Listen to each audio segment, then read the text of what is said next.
Pinalayas ni Nestor ang kanyang asawa dahil hindi na ito magkakaanak pa hanggang sa Welcome to my channel, Ate Vine Confession. Kung gusto mo rin mag-share ng kwento mo, mag-send ka na ng letter mo dito. Maraming salamat. Enjoy for watching. si Maricar at Nestor ay 5 taon ng kasal, ngunit wala pa rin silang anak. Sa tuwing uuwi si Nestor ng bahay, para itong walang gana dahil walang umiiyak na bata, walang nakakalat na mga laruan, walang sumasalubong sa kanya. Sa tuwing siya ay umuuwi at tinatawag siyang Papa, isang araw kinausap niya si Maricar. Honey, matagal na rin tayong kasal, pero wala pa rin tayong anak. Hindi ko alam kung sino ang may problema sa ating dalawa. Magpa-check up na tayo para alam natin ang susunod nating gagawin. Gusto ko na kasing mapatawag na Papa. O sige honey, bukas na bukas, magpa-check up na tayo. Wika ni Maricar. Kinabukasan nagpa-check up ang mag-asawa.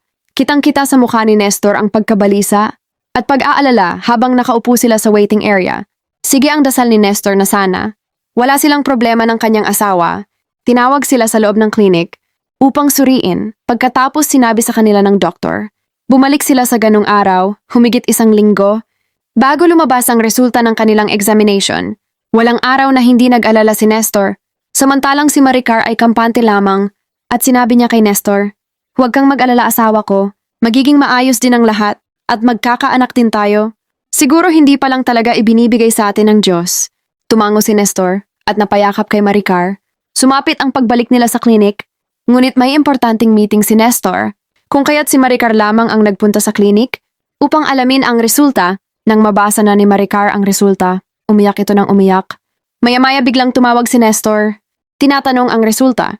Naririnig ni Nestor ang pag-iyak ni Maricar sa kabilang linya, kaya sobrang nag-aalala na talaga si Nestor. Sabihin mo na asawa ko, ano ba ang resulta? Kinakabahan ako sa'yo. Wika ni Nestor. Wag ka sanang magagalit. Nautal pang wika ni Maricar at muli siyang nagpatuloy. Ako Nestor, ako huhuhu. Sabay iyak ni Maricar. Ako ang may problema. Hindi na ako magkakaanak kahit kailan. At bigla nang nawala si Nestor sa kabilang linya. Dahil sa nalaman ni Nestor ay bigla itong nagbago.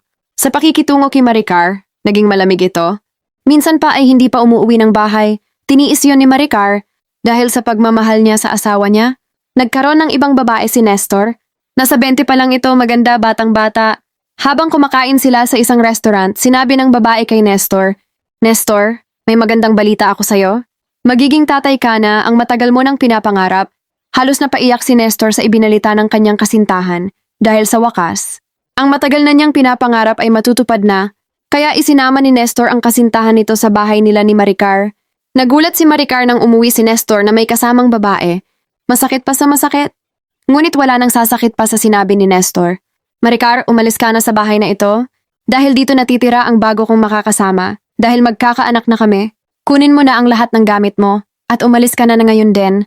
Umiiyak na inayos ni Maricar ang kanyang mga damit. At walang kahit anong salita na binitawan kay Nestor, kundi ang pag-iyak. Anwinika ni Maricar siya na sige asawa ko.